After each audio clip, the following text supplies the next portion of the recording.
มังเออสำนีฮอดอ้าวสวัสดีทุกคนครับไก่เราต้องวันเอาเครื่องเชียร์ปองเลยนะควายอัดตัดกระจายแกงเชียร์ก็เดินได้เดินเราโอ้หลังแกล้วอะไรอย่างนะมันเคยเดินแล้วก็เชียร์นะอันนี้คือแกงมันสาวครับแกงมันสาวใส่ไก่แล้วก็ว่าแกงไก่ใส่มันสาวนะครับนี่แซ่บๆเลยครับเนี่ยเราถ้าอัดตัดกระจายดูอะไรเราได้เครื่องเชียร์กับมือจ่อนะแล้วตอนที่ก่อนนะวดแบงนะอันนี้คือยำหน่อไม้นะครับยำแบบหมอนครับแล้วก็มีผักมานิดหน่อยนะก่อนนะโด่งกันในปลายเดี๋ยวเราการเลือกวิชีปลาได้ไม่ได้เราที่เลยก็ซอสกับที่ตั้งกับนกเลยนะผ่านเดินไหลเดินแชร์มาต่อฝากกดไลค์กดแชร์ด้วยนะครับเพื่อนๆมาครับกินเลยครับมาครับอันนี้คือยำหน่อไม้ครับหน่อไม้ต้มนะแบงบ่อเราถ้าแช่ๆเนี่ยข้อมาครับอร่อยน่าว่ะปลาจิ้มชั่วกล่าวมันคือเล็บเบียร์ปองเลยแล้วหลักตาหน่อยมาครับขำโตโต้หมอกตุดโต้ตันแล้วละ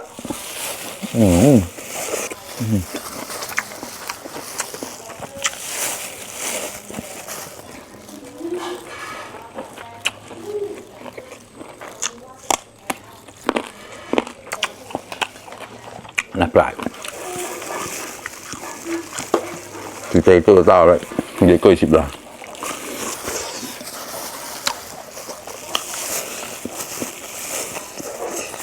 ha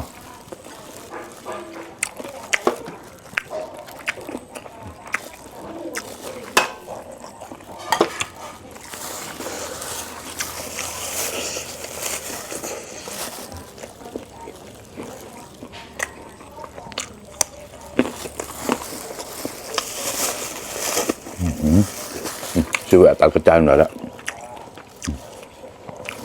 นี่เนื้อไก่ครับชุนจ่ายหน่อยแล้วเอาตาก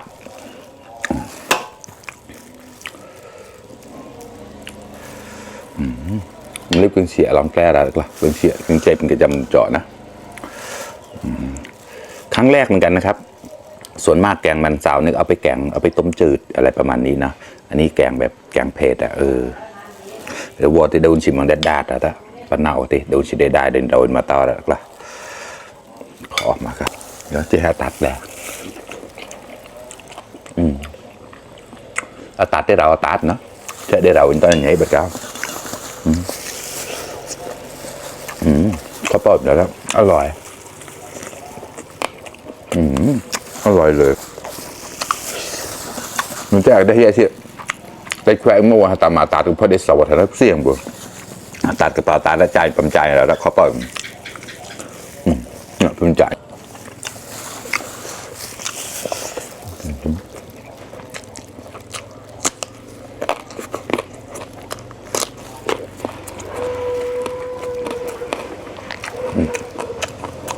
บันสาวครับตัดเล็กเสียหลังแล้วเขาเปิดอร่อยเลยเรื่องที่จำแล้วขอบว่าขอบเป้ามันแช่ก็เกิดแล้วก็เสียบหล่อđóมันเล็บกันเสียมเลยขอบเป้า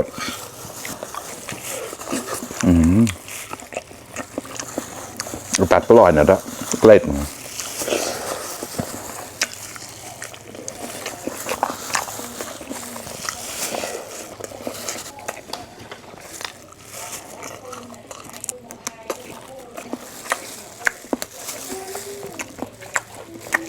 เดี๋ยวนะปลายปากมาครับ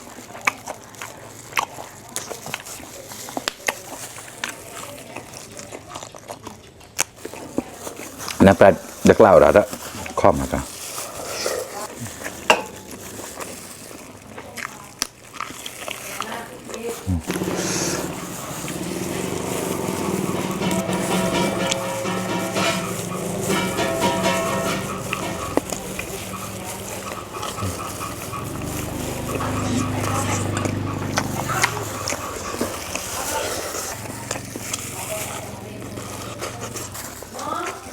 ตัด